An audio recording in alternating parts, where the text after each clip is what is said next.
Hi everybody, welcome. If you're here for the first time, this is a wonderful outdoor stream.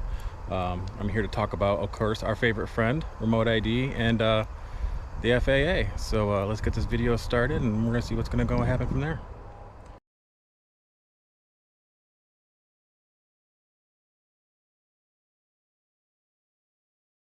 The old man's gonna knock on the sky. Listen to the sound. Just let us deflower you. I got you guys on the outside right now because I've got a fire going. I'm burning boxes. Got some flight footage I gotta edit for tonight and tomorrow, but it's not nothing special, just me chasing cars for the fun. I wanted to talk about Josh Bixler and Flite Test not getting FAA FRIA status, because that's some pretty weak ass shit, FAA. You know, because Flite Test does a lot for just the hobby, RC, everything. And Flite Fest is one of the biggest RC events of the year, and now you're saying that what they're doing is unsafe. It could be a paraglide park. It could be a paramotor park. You guys would have absolutely zero say and regulation about it. But they ask for FRIA status and shut down no. Where's the safety in that? How does a little RID module on a foamy gonna make it safer over golfers than without? The FAA doesn't want to answer that question because it involves logic, and that's not the FAA's strong suit. So remote ID is going to be the new Coke of the FAA's world, or the Crystal Pepsi, if you will, for the millennials that don't know what I'm talking about. I'm tired of talking about remote ID. I don't want to do remote ID.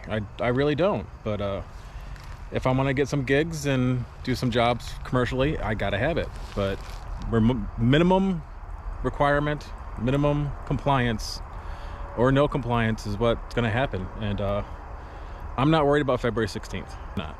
You shouldn't be either. There are no FAA police. If your local police department stops, just leave. Just tell them, I invoked the Fifth Amendment, I have a right to remain silent, and just don't answer any questions. Don't give them your name, don't give them anything. You have the right to remain silent, and you also have the right not to talk to police. You don't have to help them in your investigation. But that's going wherever. One of the reasons I wanted to talk about FRIA status is because I'm seeing that the AMA has 1,700 applications out, and only 700 have been approved. If I was a continuing paying AMA member, I would be very, very angry, because fuck the AMA. They just screwed over 1,000 people that had safe FRIA status up until the 16th. So your regular park that you've been flying in for decades is now unsafe according to the FAA. What sense does that make?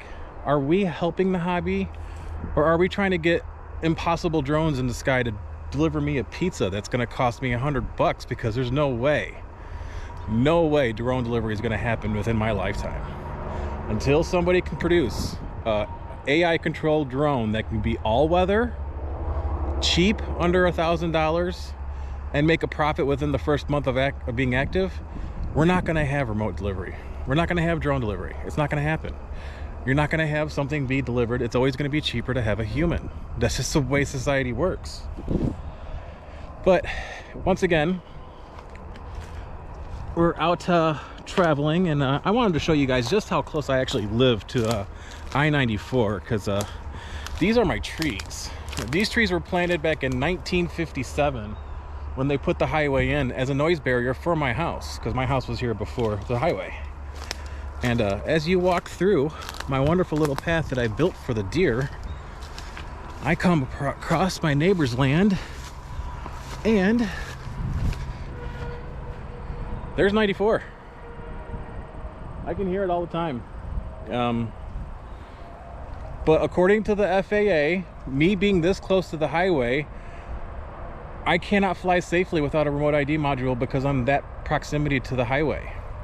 Now remember, nobody on the highway, nobody driving past me will know that I'm in the air at all unless they physically see me or have an app.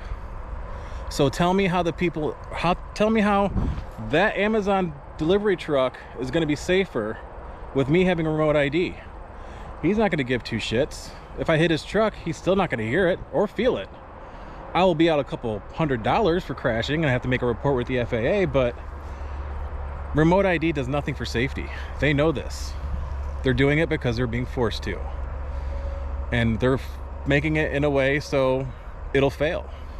If you have a policy with no funding, that's how things fail.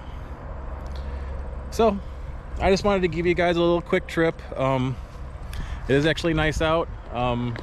Happy Labor Day for all my vets out there. Thank you for your service.